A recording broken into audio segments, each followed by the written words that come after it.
Tonight on an all-new Monsterland, the quarantine continues and questions abound. When will things get back to normal? Does social distancing mean avoiding my own family and my own home? Because I comply. Is Bigfoot the ultimate social distancer because he got an A in physics? I was told there would be no math, Ronny. Let's go!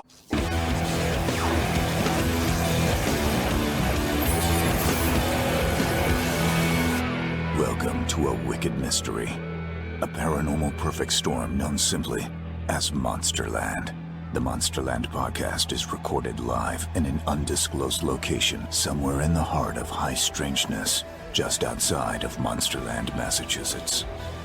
And now, here are your hosts, from Travel Channel's Expedition Bigfoot, author-researcher Ronny LeBlanc, and from history's The Curse of Oak Island Drilling Down, actor-host Matty Blake.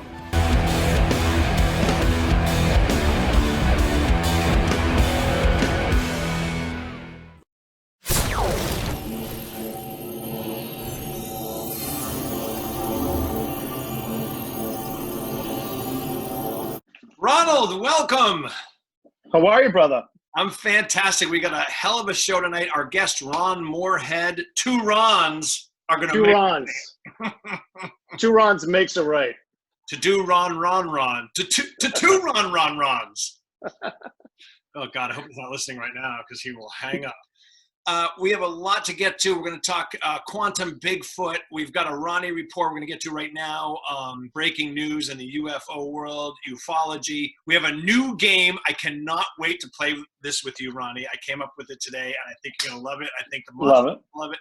We got some monster mail. We got a monster voicemail, which is going to turn into a kind of a paranormal where are they now? So a great episode. Cool. We are prepared. We are ready. It doesn't matter if we're home. No. How are you doing, first of all, before we do the Ronny report?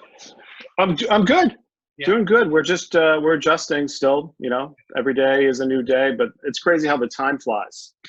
Yeah, I mean, this morning we were texting a little. We got kind of into a deep text, and I was thinking about how we talk a big game, you and I, and people who are into this type of thing.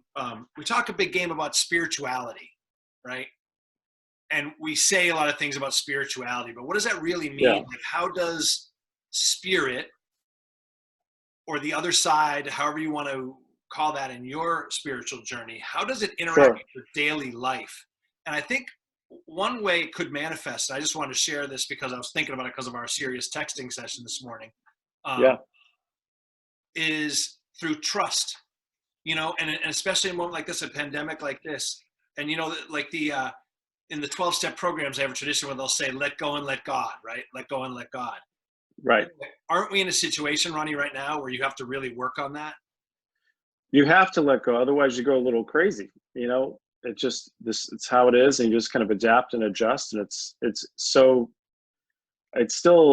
blows my mind. We're going through this. You wake up and you realize, oh yeah, we're in this quarantine situation. It's nuts. Yeah. And it's like, you know, I saw this quote about inner peace that I sent you during this text conversation we were having about where we were at spiritually. And it said, like, a man who doesn't have inner peace, it's a simple equation. If you don't have inner peace, it's because A, you want something that God doesn't want you to have. Right. Or B, you're rejecting what he does want you to have. And I thought that made so much sense. At first it freaked me out because, like, oh God, you know. But then I thought about it and I thought, man, like when things happen like this, bad things, when things either happen bad or things don't happen that you want to happen, it's really easy to kind of just fight against that internally. I'm talking internally. Yeah.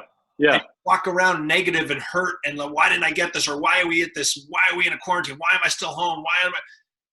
Instead of trying to work on, all right, here's a really tangible moment where we can put this stuff into practice. It's like the old cliche, you pray to God for patience and you're stuck in a traffic jam and you're swearing and punching your steering wheel because you're in a traffic jam. It's like, well, here you go.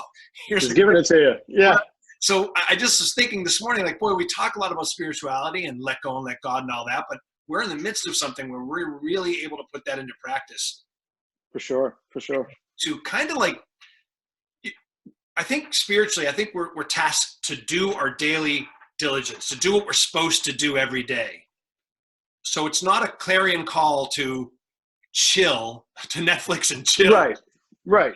But to do what you can every day in good faith and let go of the rest. Does that make sense? Well said. Yeah, for sure. I mean, it just, it's something you have to embrace. And this is the time we have the time to be together with our families. Yeah. Right. Have dinner together, lunches, breakfast, and also to pick up things that you want to do. Some of those passion projects or passions that you have that you can apply now, I think is incredible. That's a great, healthy way to I think distract's the wrong word. People say distract yourself. I don't know if that's the right word, because I think that has a negative connotation, distraction. I think it's a good time to put yourself to work on something that is going to keep you positive when you may have been negative. Maybe that's another thing. Right. Say distraction. Yeah. I guess, I don't know. But yeah, I'm just in kind of like a thoughtful space today because you got me going this morning about this stuff. And like I gave the example of you and I. This is a good tangible example we could share on the air because we went through this together. And we talked about it on the podcast together. At a certain point, somebody wanted to, and it wasn't just a friend, it was an actual reputable production company who makes television. They wanted to turn this thing into a television show. And we didn't start this to get into a television show. I want to be clear on that because we both had our own thing going on with television. But it just came into our laps, literally. And they want to make a television show about it. And this very exciting round of pitches happened. And in the end, that version of it didn't happen. The version that we really kind of envisioned and created, really. Yeah.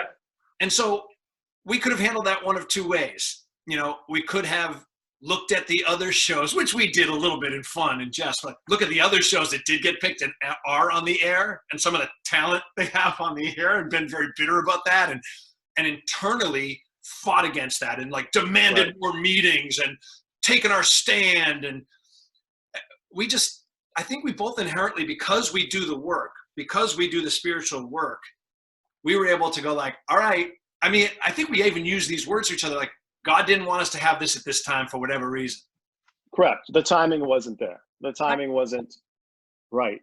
Even though we felt it was like, oh, this is gonna go. Oh my God, everything kept lining up. There's all these coincidences happening, which kept us going on that path. I think we were supposed to be on that path, no doubt.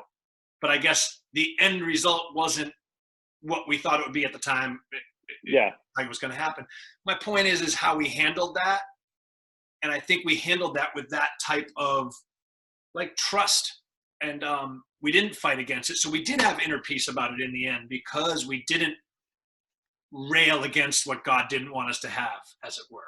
Right. And I think sitting in your house, if you're a monster and you're listening, you're feeling frustrated, I think sitting in your house and you're feeling anxious about getting back out, it's a really great time to slow down and stop and try to put some of this acceptance, letting go and letting God into practice. Because I got news for you. And I had to learn this one the hard way through years and years. I'm still working on it. It's not like you don't achieve nirvana necessarily.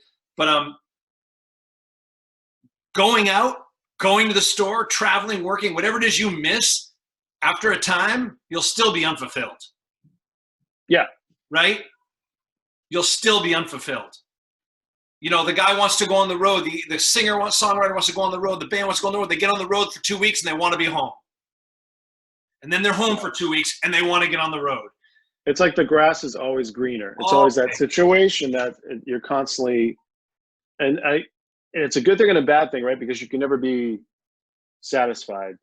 There always seems to be, but that's, I guess, what drives us to continue to move forward, whether it's to gain new things, new toys for some people, which you can't take with you. But I think the biggest things are understanding the value of the time that you have with your family when they're here. When they're gone is when you realize how valuable that is. And if you could just have that insight when everyone's here now is I think the key.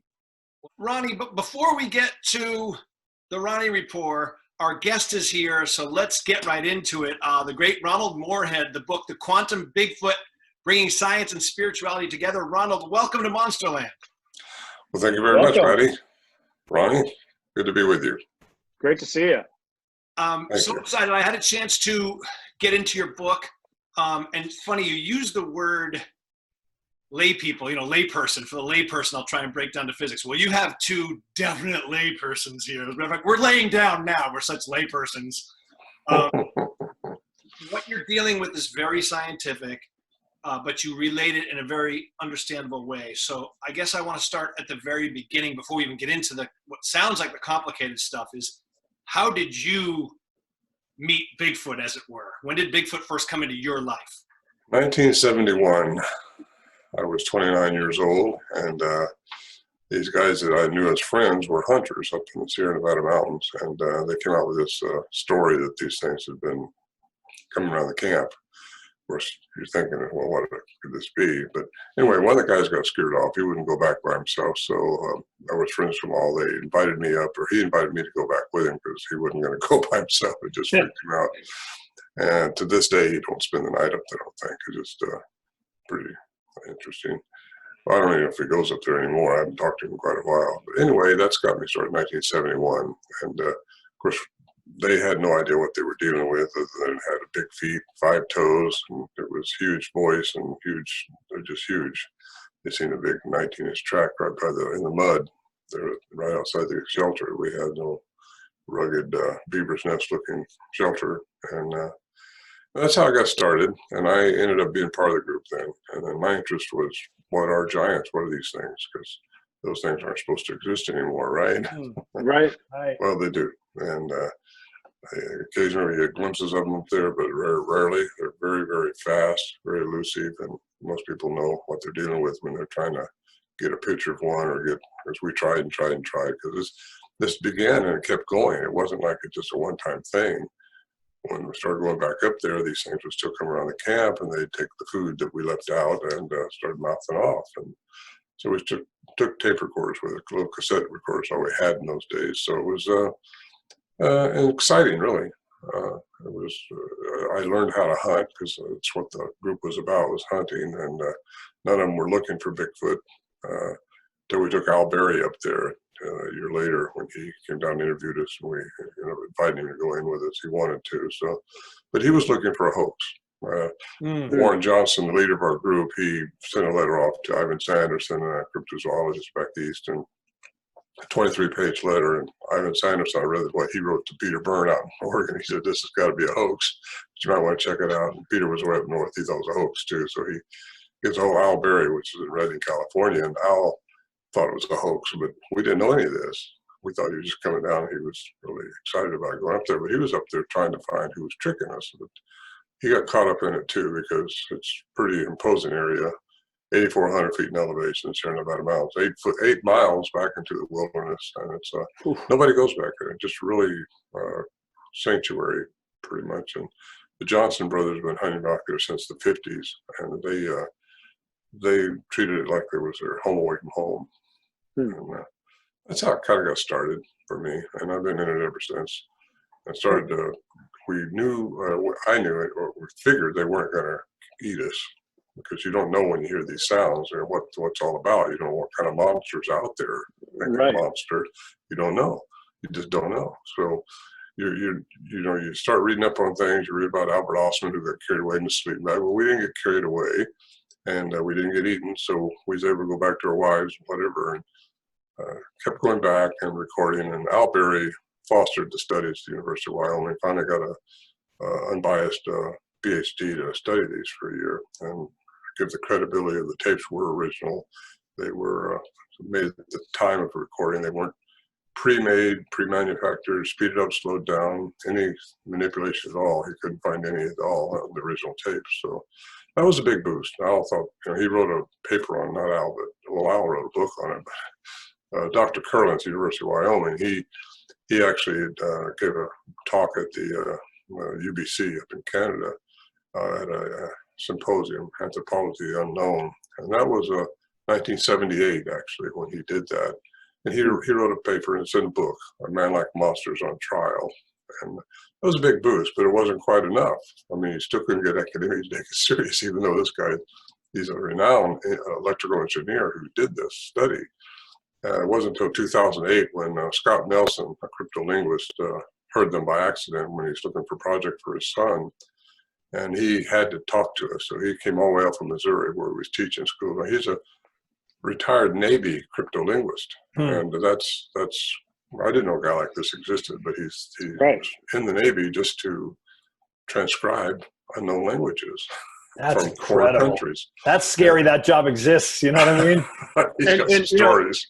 Hearing those sounds as a kid, I mean, this was recorded in the 70s, and hearing those sounds still to this day, they send a chill up my spine. And the fact that there is some kind of language going on, there is some kind of talking that is happening, and it does seem like it is. I kind of described it to my wife listening to it, and she's like, "Oh my goodness!" She's like, "First off, it sounds like a male Bigfoot is getting bitched out by the female Bigfoot for doing something wrong." But they're talking so fast, it's almost like a hummingbird's wings. Like if you slowed it down, it's amazing to me that it just sounds so alien. Did you, when you first heard that, did you think that this was something beyond an animal? When was that moment when you said, these things seem to be doing things on the quantum level, on the spiritual level? When we started experiencing some of these unusual things, and Al Berry, who had a master's degree in science, he said, "You can't talk about the weird stuff up here. You get discredited, Right. But he didn't want to get it's all about trying to get these things, people to take them serious. Correct. And that's hard enough back in those days. If you just said you believed in Bigfoot, you could get bumped out of the crowd. Right. So I think it was probably when I started trying to get into the science, there has to be somebody. I've always been taught that if there's a problem, there has to be an answer to it. If there's a question, there has to be an answer. Yeah. And what's the answer to these anomalies we were experiencing up there? The different lights, the different sounds we were hearing, which you couldn't find the source of them even in the daytime. I don't mean just vocalizations. I mean metallic sounds and humming sounds and just strangeness. One time at night, we thought our camp was being tore apart. I mentioned this in a lot of interviews, but you look out, you think all our food's been strung out and everything's just being torn up. We looked out there. Right. Nothing's changed. What do you think happened? What do you think happened in that moment? How do you know? Either you're listening, you're hearing, they hypnotize us all, who knows, or you were listening into another dimension. I mean, these things exist. I found out through quantum physics. There are other things besides what we see in our three-dimensional environment. We're raised to believe in Newtonian physics altogether, that everything's measurable, predictable, and it's not that way in reality. The reality is there's several dimensions out there. We only experience three, and if you get into what's really going on outside of our little bubble that we live in, you find there's more going on. And there are just things that happened up there that has to be an answer to. So I got into quantum physics, and that's my last book, The Quantum Bigfoot. And I think I explained it because I was raised in a church, religiously. I'm not religious anymore, but then I find out we're all spiritual, whether you like it or not. That's we're right. At the most minute level of our existence, we are energy. The most minute level. Energy vibrates at a certain frequency, and we're all a vibrational frequency. That's all we are. And that's all. That's big, because according to Stephen Hawking, energy can't die. According to Einstein, energy doesn't die. It just changes form.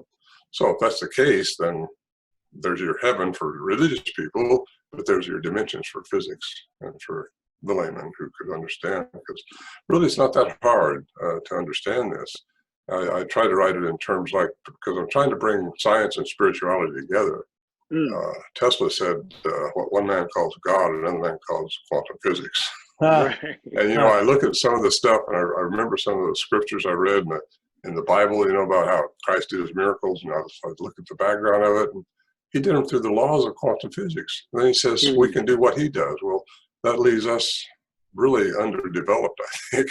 We got a lot more and you're talking about having those extrasensory perceptions, having the ability to levitate, to kind of walk on water. We all have that capability innate in us, right? Mm-hmm. Yeah, we just have to become one with it, like he said. Become one with what the universe is. We've all been separated. We think we're separate people even, but we have one energy that's responsible for everything. Not responsible, but it's part. So we have to become part of that again. And you do that through meditation. You do it through prayer. That's asking for something. Meditation is when you're you're trying to receive something. So you got to get prepared for that. You got to get your heart, which is very, very strong electrically. Like it's got a very strong, this is the strongest part of your body, really. And that has to be coherent with your brain, but then your brain has to be connected to your third eye. And this is my opinion here. The pineal gland. Yeah, your pineal gland, you got it. Yeah. Yeah. But you have to make sure that's decalcified because our diets have screwed that up, you know. So we've all been alienated from who we really are supposed to be. So we just have to learn how to get back to that, I think. Ron, we had a really credible witness. Ronnie knows this guy, and we know him, his reputation and everything. And right in what we call Monsterland here in Massachusetts, I believe it was right on the outskirts, right, Ronnie? This guy saw a Bigfoot creature turn and walk. When he saw him, the creature turned and walked back into the woods. And as he was walking, he started to dematerialize. You know, he saw the arm basically disappear into the trees. How would your quantum physics, like how would you explain that? Okay, here's how I would explain it. Ready? Love it. We're all energy. I said that a while ago, right? They're the same way, energy. They can somehow change their mass, which we are, into energy. And energy doesn't have a density like our mass does. That's why track weight can disappear.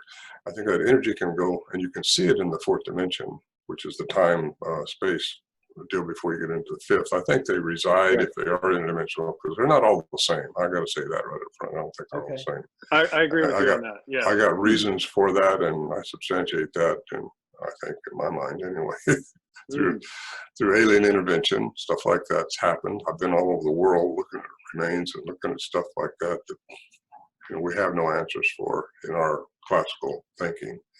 So something's been here before. Something's probably here now that we just need to understand. So it's understanding quantum physics and how all that stuff works. You're looking in the plasma field when you see the thing disappear. It depends on temperature if you're going to see that or not. That's where people see ghosts. That's where people see things that just haven't quite got their vibrational energy high enough to get out. Like orbs, balls of light, those things orbs are energy. Similar? Yeah, I think so. Yeah. And I think they're intelligent entities. Orbs, there's something I've had people tell me they saw this orb and it kind of blew up and a Bigfoot came out of it. Well, come on. So the 20% of Bigfoot sightings have a UFO involved. And I just interviewed a guy last year he's a very credible person, and he saw a UFO in the daytime, watched it for probably 30 minutes, he said, but he also was witnessing a Bigfoot around it. So there's stuff like that going on. Where does that fit into your quantum physics, like the UFO phenomenon in relation to Bigfoot? Well, they live in that. They know about this. I mean, they are, in order to have energy that can move faster than light, and things do move faster than light.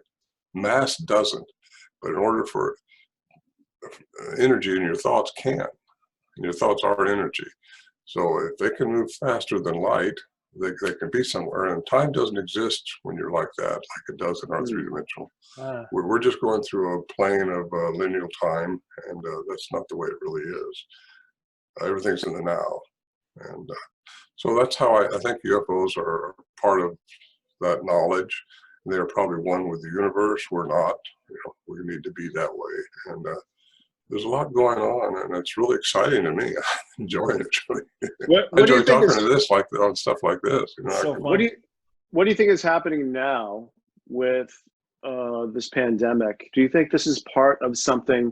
I mean, just a few days ago, the Pentagon officially, confirmed that these are UFO videos, UAPs, whatever you want to call them. Do you feel like this is leading into something further through the UFO kind of disclosure? You think something's about to pop still? I feel that way. I don't have anything to base it on other than there's more UFO sightings, there's more Bigfoot sightings coming around. A lot of things are happening now. So yeah, I think there's something big coming down the tubes. I think more and more people, I just got a call yesterday from someone's been witnessing UFO, and there's more and more of that happening. And up at Joe Hauser's Montana Vortex, I mean, my gosh, that's so much UFO activity up there on that Columbia Mountain, and they watch it. They watch them. So it's just the thing is, they don't just circle them out and play around. they're going inside the mountain. How do they do that? How does anything do that? Your mass has to turn into energy. And I think Bigfoot, the ones we were dealing with in the Sierra Nevada mountains, has a complex vocal mechanism which can reach frequencies that we can't reach. Above, below, and in, all of our vocal mechanism just can't do that. Theirs can. I think they can create a vibrational frequency that possibly allows them to get into that cloaking, I guess you want to call it, state, and get into. Well, again, I think they reside basically in the 50 minutes. Some of them, I got to back up and say that again, because I think some of them have been diluted down so much from crossbreeding, inbreeding with indigenous people that they're probably more human-like. Maybe they've lost some of the abilities that they were originally designed with. And that's what I think. I mean, what we had up there, I don't know. We just had a Bigfoot, big boys, huge entities, whatever they were. One of the tracks that we found that I didn't talk about for years because it's too unbelievable. If I hadn't seen it myself and been right there right after it happened, I don't know that I believe it. It's 25.5 inches. There's 13 feet between them. Wow. I mean, yeah, there was several of them until they just went off like that into oblivion. What do you do with that? I mean, that's got to be huge. Think about that. And I've talked to people since then that say they thought they saw King Kong. You know, there's and I was just reading an article this morning on the Ecuador Giants, you know, what they found, and something new out now on the internet about that. They found some giant remains, and it's in a museum in in Ecuador now, and it's 30 foot tall, a giant that big. Wow. They got the full body, dug it up. It's not the only one. But they had originally found a grave cemetery, which I guess from the flood or something, that washed out these giant remains of 7, 8 foot tall people. And there were several of those that the Germans got them and been studying on them. That was in 2012 or 13, I think it was. So there's a lot of history of giants going on if you really start delving into it. And a lot of physical evidence. They do. Yes, but how they do what they do is the thing that I've been after. Yeah. You know, the enigmas that are associated with them. And a lot of people want to put it off in woo-woo land. I think it's just they want to put their head in the sand, because if you really get into studying how this could happen, because all these people can't be lying. I heard these people for years that say, well, they disappeared right in front of my eyes. And they all lying to me, or did something really happen? So you want to kind of, especially when they're credible people, and I know some of them that are very, very credible, and they won't even talk to anybody else about it because they know that I'm open-minded about this, and that's the worst thing as a researcher can do is be closed-minded and not accept what people are saying. You don't have to believe it, but you got to keep it there and not make fun of them or something. So they'll talk to you, and I get people getting told me daily, really, on this stuff, and it's really interesting to put all these dots together to try to figure this out. Do you find it fascinating too that there seems to be a lot of reports, I think recently too, the last year or so, that I've heard where people are talking about them seeing them shape-shifting, seeing the Bigfoot shape-shifting into another type of animal, or shape-shifting. There was a recent story out of Mount Shasta with some documentarians that witnessed something, a Bigfoot running and then changing into a wolf, then a bear that had huge feet. And at first you're like, are they making fun of this, or is this? And they seem to be pretty credible. That video is pretty credible. It's a girl and a boy, and they were part of a production crew, and they tell their story to camera, and they were like, we're just going to tell what we saw. You can make fun of us. That sounds like the Skinwalker Ranch, which we're all familiar with. It does a little, Well, listen, if they can do what I'm suggesting, which is change their mass into energy, why not change? They can just change forms. And that's where the Dogman comes from, and that's where all these things are happening. And that's how the Skinwalker Ranch can be explained.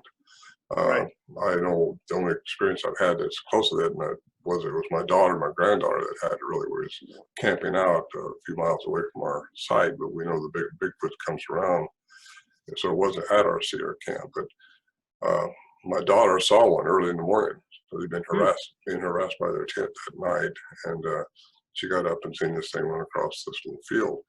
And my granddaughter, it was daylight, my granddaughter was walking over that way, so she, Wendy will see it.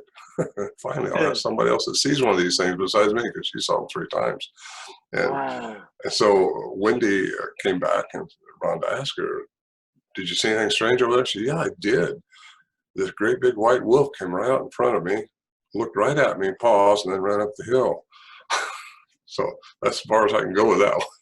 Other than we found a trackway later, and this is remarkable too, because this changed my whole thinking about trackways disappearing, because we found the trackway heavy, could even imprint in that turf, and all of a sudden they stopped. And I've been hearing reports for a long time about how trackways can just stop.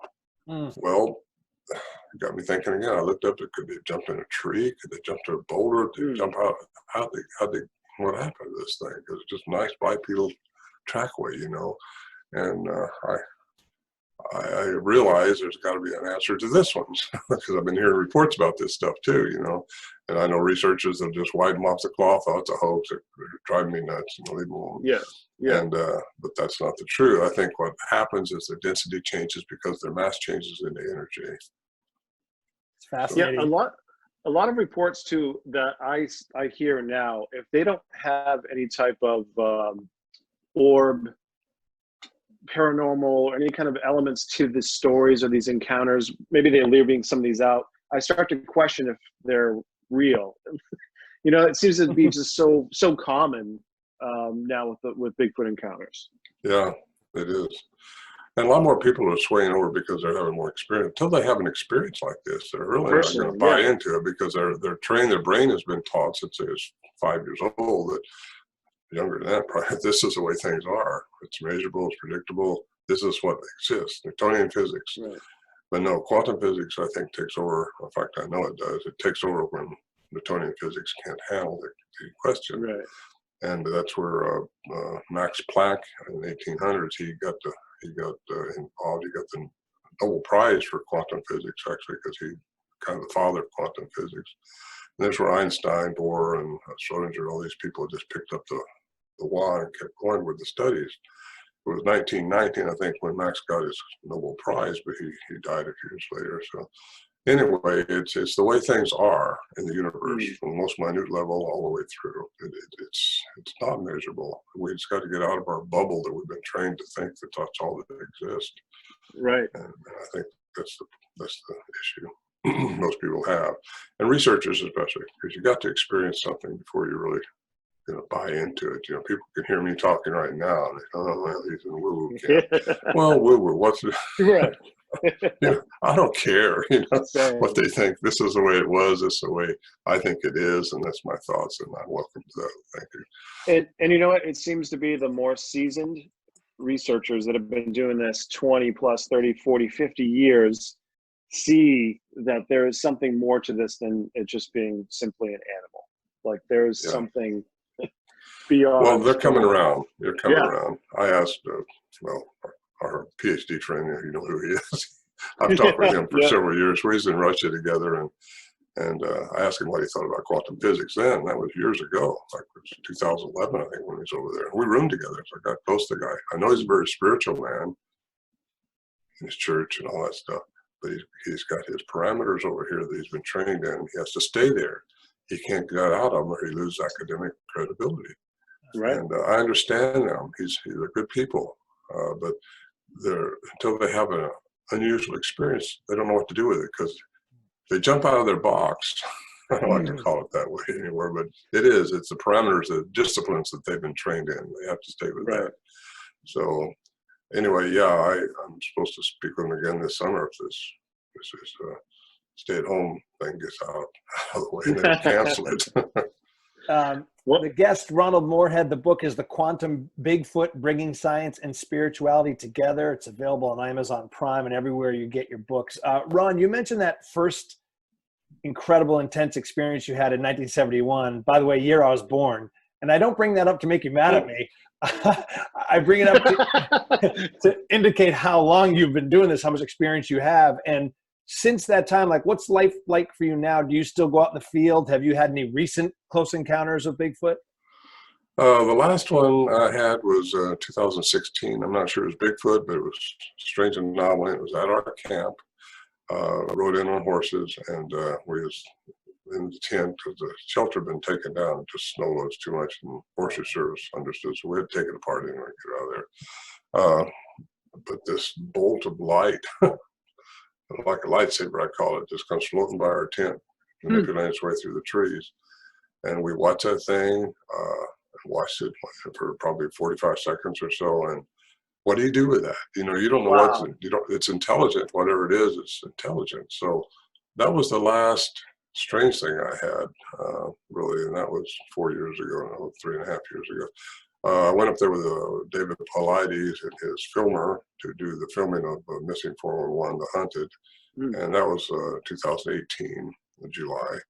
And of course, it was smoky, didn't see any animal life at all, nothing happened. But then I told him nothing's going to happen, probably, because you don't go up there with all this stuff. And I mean, it took 7 animals to get us all in there. You know? That's crazy. It's a trip, and but it was fun. I had a good time. I got my hats off to David. He did a good job on that, I think. But the series, have you guys seen that yet? Missing 411? I haven't. It's downloadable, I think. But the episode he has right after me, mine's about 15 minutes in that, and the episode he has right after me is about a lady who's bow hunting up in a tree, waiting, and I think she's bow hunting. But anyway, she's seen this pixelated image going from one tree to another, and he recreated it. He recreated the light for me too, and I told him just how it was up there where it went. They did a really good job on that. Excellent. And he did a good job on this. They call it the predator effect because it's got the predator. It's the predator. Yes. Yeah. Ronny had one. Did you? Yeah. It happens, and that's the plasma field I think you're seeing through the fourth dimension when they're outside of their mass. Wow. Just my thoughts there. So cool. One of the theme, for this podcast, this episode in particular, just out of the gate when Matty and I were talking, is just the spiritual side of things. And you mentioned it right out of the gate with this interview, is that you grew up religious and became more spiritual. And I think I've kind of done the same in that sense. I still believe in a God and a higher power, something intelligent. But do you feel that the spiritual side of you is kind of what's really opened you up to this Bigfoot, whether you want to call it a lifelong passion or obsession? Do you feel like that has really played a major part? Because it seems to be an ingredient with UFO abductees or experiencers, as well as people that are having Sasquatch, Bigfoot experiences. Do you feel that that's something that is allowing you to have access to them, that they understand that maybe you are approachable? Perhaps, yeah, because I am approachable. I mean, I've had things happen even at my house down in California when I lived down there.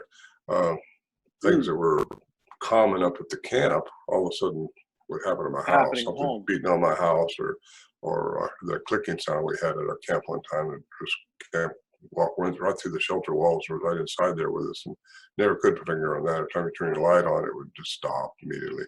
I was irrigating out my field in California, my ranch down there, and I heard this clicking sound, same one, just a little shortly after that, and that was unusual. But I asked Bill McDowell, my packing buddy, we had horses, we're the ones that did the camp stuff like that, and I asked him, "Do you ever have anything strange happen besides your house?" He said, "Yeah, you know that clicking sound we had that night that our stove went in up through the doors or into the shelter. I had that happen outside down my field." And there you are. There's some corroboration, because then I know I'm not crazy. Right. We're both crazy. Yeah. Well, yeah, I've had some crazy experience with Ronny. He's definitely got something following him around. So, Yeah. Well, it seems like they can tap into you, and I think it's your vibrational frequency of you, because we all have a vibrational frequency, and Right. the Earth has a vibrational frequency. So I think that's why a lot of things happen during the night too, is because the Earth has the Schumann resonance, they call it, which is 7.8 hertz per second minute. Right. And that's our alpha theta state of awareness, sleep almost, it drops right into that same field. and that's usually at night, and that's when the Earth's frequency drops like that. So I think there's something going on with that too, and not just that, but just who you are as a person. It's funny you bring up the Schumann resonance because I did look at that the past week, a few days, and there was some serious spikes that have been happening over the past couple of weeks, and so there is some kind of shifting or something's happening with the Earth's frequencies, and it's just fascinating stuff. And I just started reading your book, and I've always wanted to have you on just from the Sierra sounds, but just to see that now you're in this and pushing this forward is exciting to see, and I'm grateful that you're doing it. So thank you. Thank you. Yeah, the book's awesome. I'm halfway through it, and I was trying to get all the way through it before this interview. I didn't have time, but by the way, forward from our buddy Bob Gimlin. Yes. Yeah, I mean, Ron, it's so great. I love that you're putting science and intelligence and your, what you've come, all your experience into this book. It really is cool. The Quantum Bigfoot. And you know what? We're going to play a little bit of the Sierra Sounds. Ronnie, you sent me that link, right? On the phone. Yeah. So we're going to play a little bit of that out of this interview so people can hear these things for themselves, hear what Ron experienced. And Ron Moorhead, anytime you want to come back into Monsterland, you let us know. I think yes, please. We both are big fans, and we think you're fantastic. Oh, thank you very much for inviting me. It's fun. I enjoy it. Awesome.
We're a team of experts on the hunt for Bigfoot. This is old legend meets modern day technology. We have the most sophisticated mapping technology to help us pinpoint Bigfoot activity. This new algorithm is going to be key. This is the place. The hell have we just found? It doesn't match any other known species. Oh my God. All new series Expedition Bigfoot starts Sunday, December 8th at 10 on Travel Channel and Travel Channel Go. Thank you, Ron Moorhead. What a great guest, Ronnie. Very exciting. But let's get back to the Ronnie Report and dive into this breaking news world of ufology. Ronnie, it's, old news is new news, I guess. Right.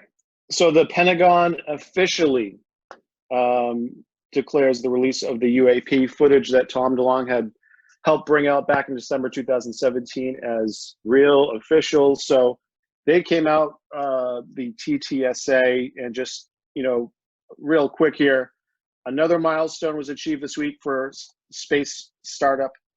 I love how they call themselves a space startup. To the Stars Academy of Arts and Science, when the Pentagon officially released 3 videos of unidentified aerial phenomena to confirm the footage that was taken by the U.S. Navy fighter jets. So this is old news to us, but it seems to be now official in the greater world outside the UFO circle. And you have to ask, why now? Why did it come out now? Yeah. 3 years later, right? Basically. Well, I mean, the video first started, the incident was 2004, correct? The main incident? Yes, back off of San Diego. Yep. And then it was on YouTube. I know that for a little while, and Correct. Got pulled off. Yep. Got pulled off. And then 2017 is the big New York Times article. Right around the time we started this podcast, we were freaking out about that. and yelling. No one cares. No one's paying attention. And then a pandemic happens, and the government backs it up. The Pentagon backs it up, says, yes, these are real.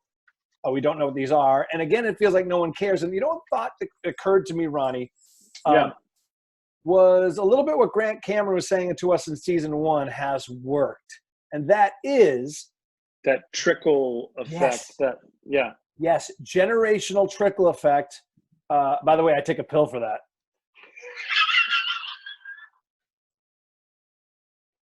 You know, I wake up at midnight to 3 a.m. It's big time generational trickle effect. Like, should I be pushing this hard? All right. Generational trickle effect, that over the years, over the generations, they've given us little bits of information to get us ready through film and television in Hollywood. Right. And you know, released things, debunked things, just giving us little bits of information, going to the people that are writing the books and saying this is how you should talk about it, because this is what happens. That's all worked, that we're not that shocked. I've also wondered why there were so many freaking zombie movies the past 10 years. Wow. Right? Like that I never understood that. I'm like, really? People this into zombies? Like, yes, and now about it seems survival and apocalyptic survival camps, people on their own. Yeah. Have you seen, it's been going around on Facebook, and I'm actually afraid to post anything now, but I guess it goes back to the 2012 Olympics, which they showed looked like there was a whole kind of play, like, you know, halftime kind of situation thing, and it was a death messenger, and they were all hospital beds and people. It was almost like, oh, look at, they were kind of showing us what's coming. And you got to wonder whether they had any kind of play. It's a lot of conspiracy stuff out there, but that one's pretty wild. First of all, do not stop posting, because the one tragedy that could come from this pandemic is that we no longer have controversial Ronnie posts on this show. Contro Row Pros. Click. I'm willing to lose half the population as long as we don't lose Contro Row Pros. Done. All right. Well, Ronnie, so years of slow leak information. Then you drop it during a pandemic when everyone's got their fucking hands filled, by the way, is trying to survive. Perfect timing. No one really gives a shit right now. But what was interesting is I had my daughter, when it came out, 3 days ago now, my daughter Emma sent me a text or called me and said, Dad, did you hear that they announced that UFOs are real? My nephew sent me a message. So the younger generation, picking up on CNN and everything else, and seeing this like, where were you guys 2 years ago? Yes. And you wonder why you and I repeat stuff so much. It's because people are coming to us going, did you see this? I'm like, yeah, we posted about it for 6 months, 3 years ago. And it's the same with Oak Island. Like, people go, oh, you repeat stuff. My feed is filled with, why don't they dig in the swamp? I'm like, what? So you wonder why we repeat stuff. We had our own, To the Stars Academy had a statement, Ronnie. We released a statement. Would you like to hear it? Yes, please. Please do. The official statement of Monsterland, and by the way, media, if you need us, we're available. Official statement from our host today on Pentagon UFO video release. Quote, today's UFO UAP release is old news for all of us paying attention. In fact, these videos were released by our military in 2017, as discussed at length here and on many similar venues. Next time you're inclined to mock someone who believes in what you deem fantasy, please remember today. Ronnie LeBlanc and Matty Blanc. I love that statement we came up with, right? Because, it's true. Like, those skeptical type of people, it's good that they exist, and I love it. Fine, keep us honest. There's no better witness than one who's thought of all sides and exposed to all sides, right? But there's a cynicism and a nastiness to it. So for years, when I brought up UFOs, I got laughed at, I got eye rolled, I got wacky Matty and his strange beliefs and wacky. Those same people are now texting me going, holy shit, dude, what's going on? I'm like, you know what? I'm not telling you because I told you then. I told you then, you didn't listen. Yeah, and it's interesting is Ron Moorehead, our guest tonight, believes that there is some kind of an event or coming. There is some kind of reveal that's coming. So it's interesting to see what will pop. I hope something does. Yeah. It seems like anything can happen every day. The news is just crazy. Yeah, and a lot of people chimed in on our social. Linda Ray says, how can people be so arrogant that they think they are the only ones in this huge universe? Jerry Springer asked this question decades ago when his show was still halfway reputable and actually very thought-provoking. I don't remember those days, but I'll take it for it, Lindy. Chris Langlis says, yeah, I've seen those vids before. John Barber clearly looks like the NCC 1701. Is that a Star Trek thing? Yeah. I gotta Is Google it the that. Enterprise? Is that the Enterprise? Got to be the Enterprise, right? NCC. Oh, Trekkie. Right now, Mike Shue. Yeah, it's the It isn't. It's the Enterprise.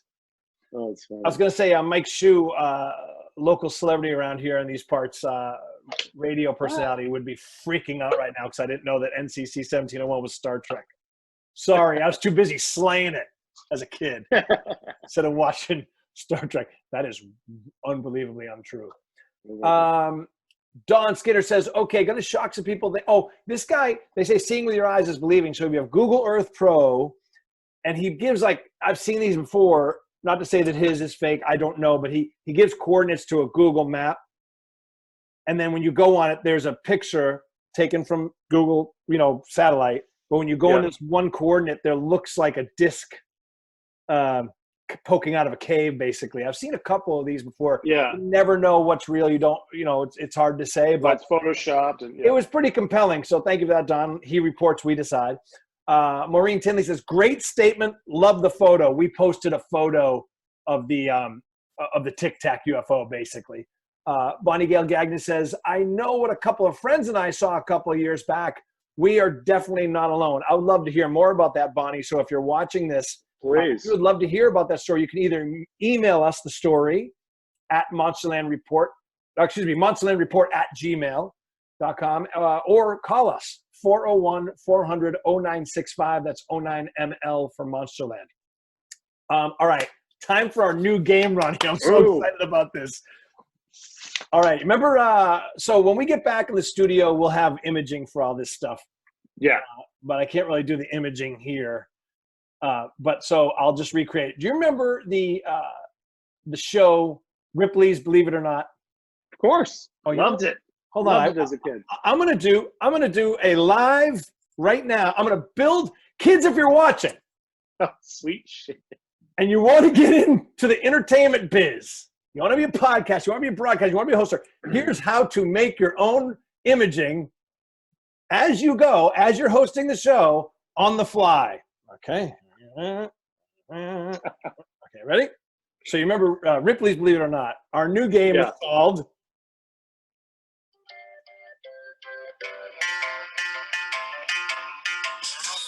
Matty's Believer or Not.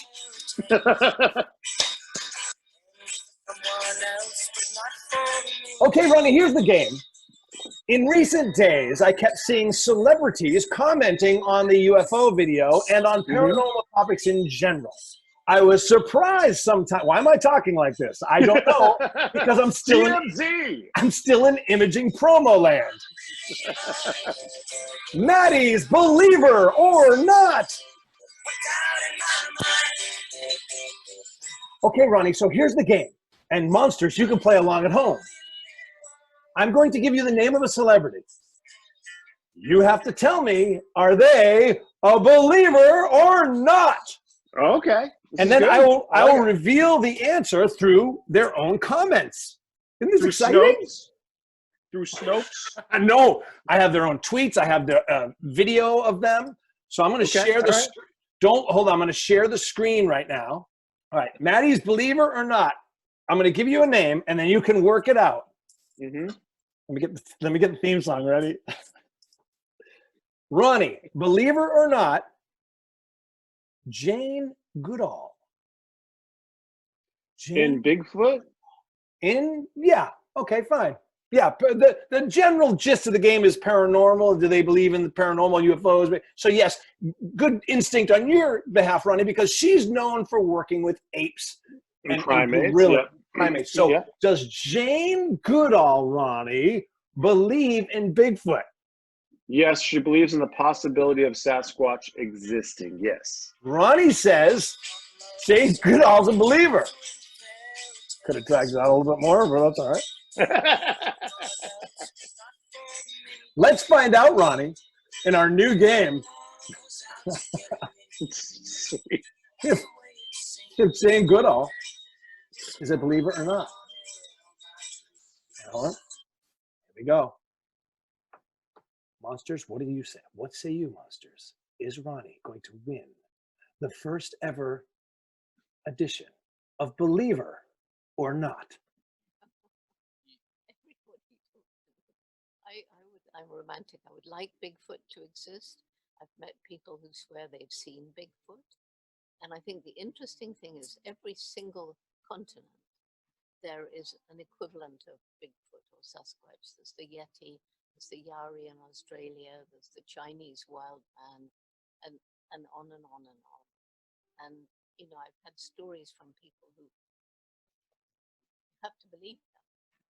So there's something, I don't know what it is. Ronny, yes, Jane Goodall is a believer. She's a believer. Wicked old.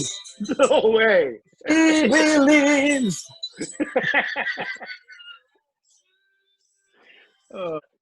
All right, let's move right along, shall we? This is good, Ronny. We're making good time. Let's get into some monster mail. Again, our monster mail. Ronny, tell them how they can mail us their stories and what they should tell us and what they should mail us. monsterlandreport@gmail.com if you want to send us any of your encounters or information that you might have had of recent sightings. And you can find us on Facebook, Twitter, Instagram, and YouTube. Dig it. monsterlandreport@gmail.com. Here we go. Hey, fellas. Big fan of the show. This is from Derek S. Was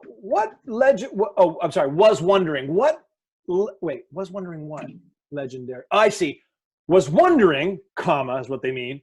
What legendary paranormal creature would each of you be? Pick one for each other, please. For the record, I think Ronny would be an orange orb,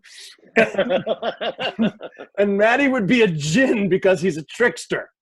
Thanks, love the show, Derek S. Ronny, that's a great question. Thank you, Derek. What do you think, Ronny? I have to pick one for you, I think. Let me see what he says here. Really? Yeah, pick one for each. Pick one for each other, please. I mean, the obvious answer for you is Bigfoot because that's what you're into as your first experience. But I want to think a little bit more outside the box. You're an author. You're a writer. You're a storyteller, Ronny. You're a storyteller. So I'm trying to think of a paranormal creature that would kind of. You're also a very loving person, very open. So you're definitely not a djinn. You're not a demonic shadow person. I think Derek stole my answer. I'd say you're an orange orb because they usually orange orbs usually portend good things. I mean, oh no, you'd be no, I know what you are. You're an angel. Because angels always come and they oh wait, I could be a thunderbird. Yeah. Yeah, I've seen some of the things you've done in the bathroom. You might be a thunderbird. Those things leave huge thunderbirds.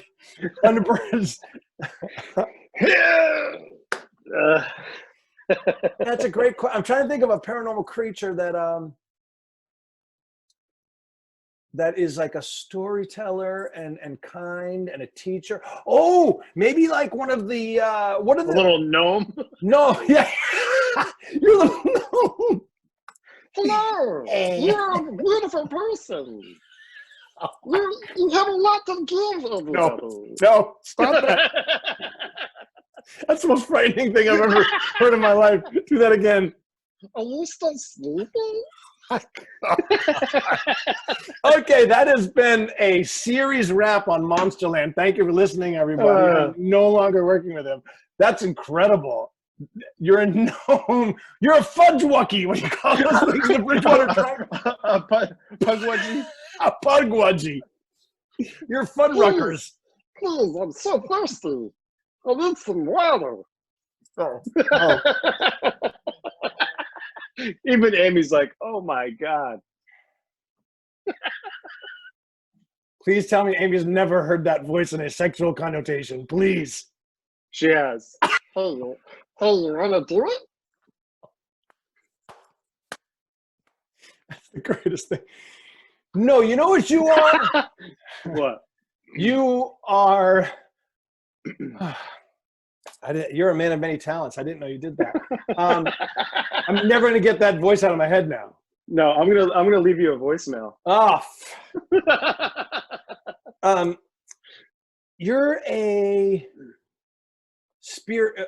You're like a spirit guide. You're like a. Oh, what are the aliens? Not the grays, not the worker aliens, but the ones who are like benevolent and the tall whites. What are they? The Nordics? The Nordics. That's you. You're a Nordic. That would be your paranormal because you're jacked. They're supposed to be jacked. Ooh, this is good. Yes, you're white.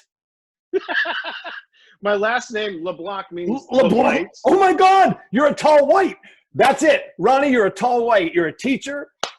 You're a guider. You're benevolent. You're wicked handsome. They're supposed to be wicked handsome creatures, right? They're beautiful. Everything fits. LeBlanc white, tall white. Ronnie, tall white. What do you think I am? God. I would. You're huge. Sasquatch. You love Slender Bigfoot. Man. I'm Slender Man. Is that what you're saying? Slender Man. I would say it was a Yeti. Ooh, hold on. I have the Yeti. I have Jeff Byers' Yeti on top behind me. Oh, let me get mine. A Yeti. Fantastic. All right. There you go, Derek. Thank you. That was great fun. Great Awesome, one. Derek. Just keep sending those type of emails. Those are funny. Follow up from Jeffrey, who emailed us about some of the, some of our lack of posting.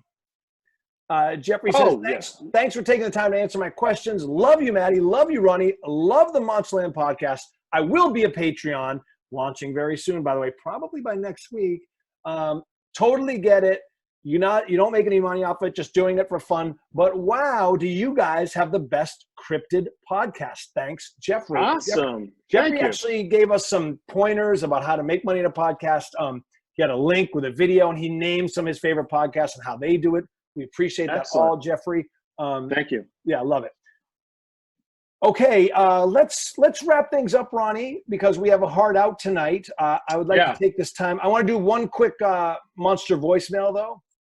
Let's do it. Monster voicemail, because this is another little fun aside. But I just want to remind people that we're on everywhere. You can get your podcast pretty much. Dory, Apple Podcast, Spotify, iHeartRadio.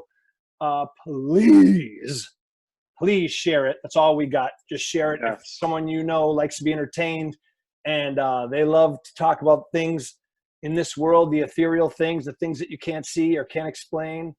And if you can rate us, that's always great. That's always rate us, review us. As they always say. I'd like to thank our friends at Dell's Coffee, dellscoffee.com, specialty coffee from around the world.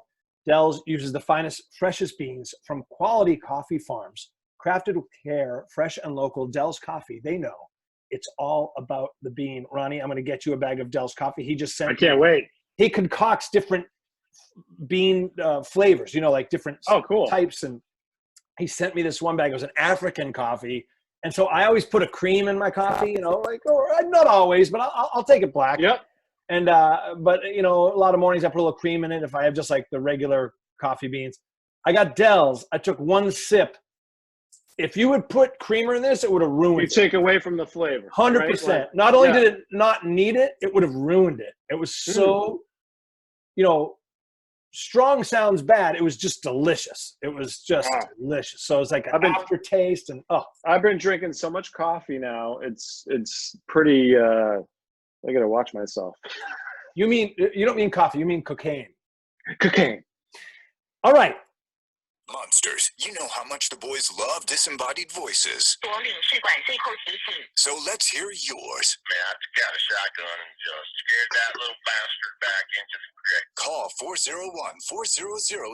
401-400-0965. Rates may apply. Hey, is that legal copy? I don't do legal unless we renegotiate. We talked about this. You guys hear me? Oh, yeah, I guess I can just leave a voicemail. All right, so here we go. That's our voicemail system. We had one left over. I've been meaning to get to this for the last couple of weeks, and I haven't had a chance. Let me just share the screen one more time, Ronnie, so that people can hear this as they're listening. Hi, guys. This is Richard J. Rockport, Massachusetts, and I was hoping you guys could discuss like the Blair Witch Project and your thoughts on that movie. I found it kind of fascinating, but wasn't too sure about the history of it. I appreciate it, guys. Thank you. Excellent call, Richard from Rockport. I loved that movie. When it came out, there was a lot of hoopla about it, Ronnie, as I'm sure you remember, because it was almost like one of those creepypasta things where there was a story about it that was leaked on the internet, the early internet, I guess. And so people really didn't know whether it was real or not. And I remember it was one of the first movies to go viral, really. Correct. You know, like using social media as a strategy. And the big thing was they had the lowest budget of any movie. You know, I think it was some, you know, Clerks at one point in time, but I think Blair Witch, wasn't it one of the factors? I think it was under $100,000. Yeah. I'll tell you what it was. It was made for $600,000. $600,000. Okay, for a studio film, right? It went on to make $248 million with its initial release. So one of the most profitable movies ever made. July of 1999. Now, I met my beloved Yoko, my precious, loving wife, in June of 1996. We got married in May of 99. And I remember we just got a little apartment in Newton, Mass. And we were getting married. We got married in May of 99. This came out on 14 July 99. And I remember I went to go see it. Now, this is a great story. This is an aside before we get to, we're going to do a little Where Are They Now? Because those actors all kind of disappeared. And I just found this thing about where are the Blair Witch people now. But this story comes to mind every time I think about Blair Witch. So I went and saw it by myself. And that last scene, spoiler alert if you haven't seen it, when they go to the house and the kid is standing in the corner and she's just screaming. Heather Donahue, the actress, Heather Donahue is just screaming bloody murder. They're in the house. They're getting disembodied screams from their dead friend. And the kid she's with, she can't find him. And he's standing in the corner like the legend of the children were killed by this witch, had to go stand in the corners facing the wall. And that kid, and then I was so chilled in the theater that night. I remember the credits rolling. And I was just sitting in my chair because I didn't want to get up. I was like almost paralyzed with fear. It was fantastic. I thought that movie was incredible. Hard to watch because of the camera movement in some Right, ways. the shake it, yeah, yep. But man, that movie was unbelievable. So here's the beautiful part. I had a couple buddies who were at that screening, saw me, and didn't say anything to me. And the next morning, when I walked out of my little apartment, sitting on the hood of my car were tied up sticks, bound together, exactly like they did in the movie Blair Witch. And I was doing morning radio at the time. So I got up at I think I had to be at the morning radio show. I was like the head writer guy, bit guy. I did the sports report. And I had to be at that morning show at I lived in Newton and I had to be downtown Boston.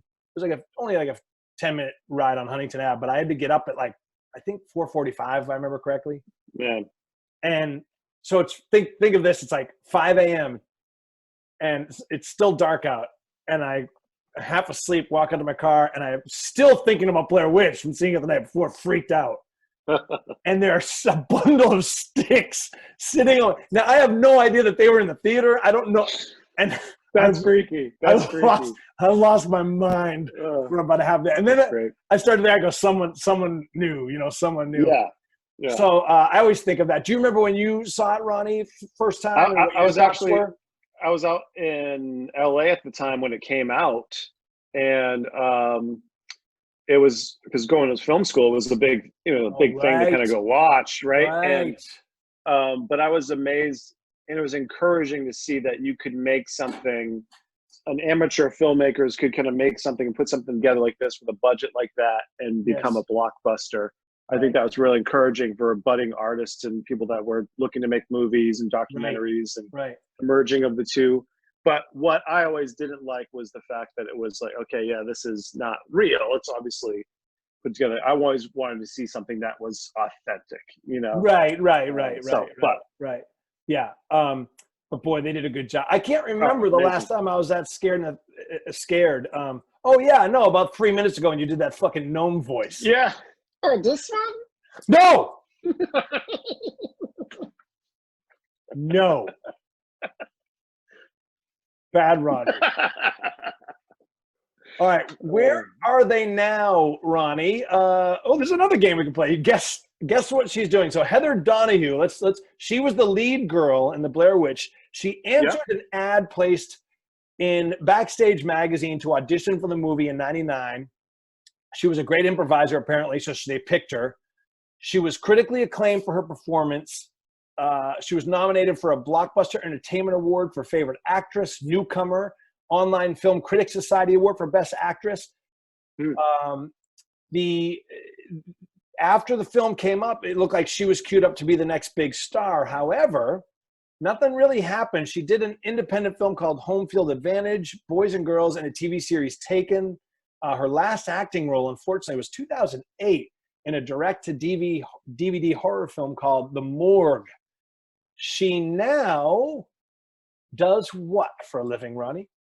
Any guesses? Owns a podcast network. Oh my God! I thought you just said it, and my heart almost dropped. As a podcast?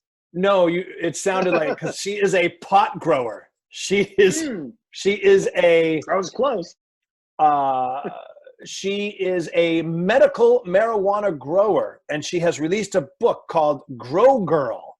And there's a picture of her here. She actually looks great. She looks better now than she did then on this picture. It's like a promotional photo of the book. And it says, How My Life After the Blair Witch Project Went to Pot. Clever. So maybe it was her chronic smoking that led her to her demise as an actress. Michael C. Williams, who was like one of the lead guys in it, he also had a hard time as far as following up with Blair Witch. Was there a Blair Witch curse as far as being an actor? He had guest roles in Law and Order. I mean, every actor in New York did that. I did that. He appeared in a TV episode of a TV series called FBI. But he also has a new career. Any guesses on what he might do, Ronnie? Chef. It's a great idea. Well, in effect, he kind of almost did stay in the business. He's the owner of a theater in Hawthorne, New York, called the Big Blue Door Theater. And he makes money attending horror conventions around the country, for Blair Witch fans, which is pretty cool. Very cool. Joshua Leonard. Now, Joshua Leonard was the other one of the friends on the Blair Witch Project.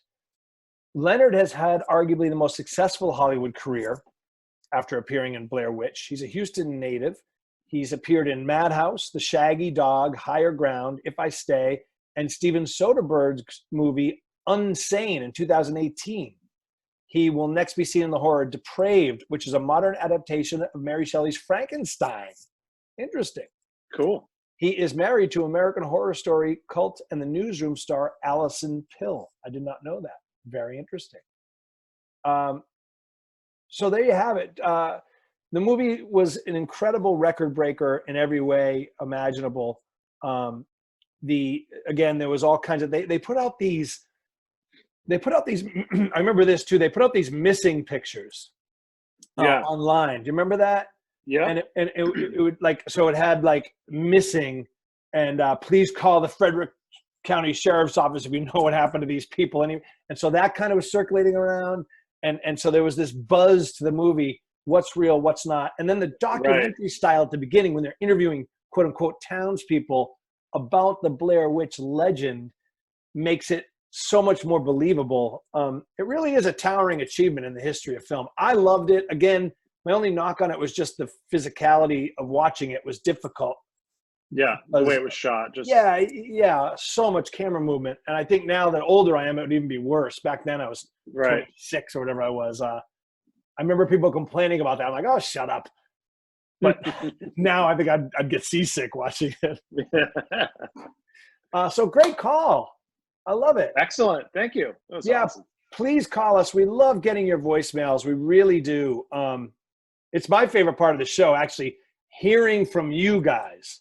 You know what I mean? Like, instead of, I love obviously having guests is great, but I love reading emails. That's fantastic. So please, if you're a monster, as a favor to us, keep them coming. Voicemails are great. Yeah.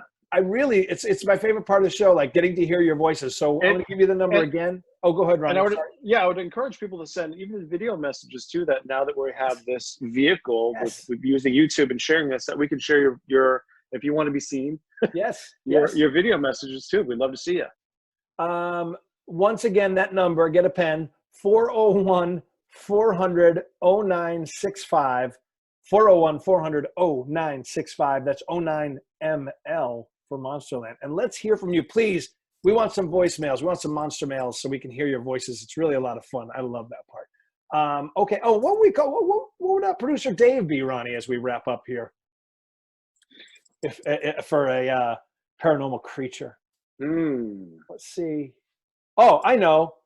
He's the Illuminati. The Illuminati. Because he controls everything, right? He's pushing the buttons. There's a Jewish cabal of some kind. He's the man behind the curtain. Yeah. He's the Illuminati. We'll think of one for you, producer Dave, who's back home monitoring us. He's Big Brother. He's the Watchers. The Watchers. There you go. All right, coming up soon. Well, I don't want to tease that because that might be a Patreon episode, but we got a lot coming. We're home. We're working the podcast. We love it. Let's hear from you. Get us some monster voicemails, please. And until next time, for Ronny LeBlanc, for producer Dave, I am your co-host, Matty Blake. As always, monsters, stay safe, stay healthy, and stay monstrous. See ya.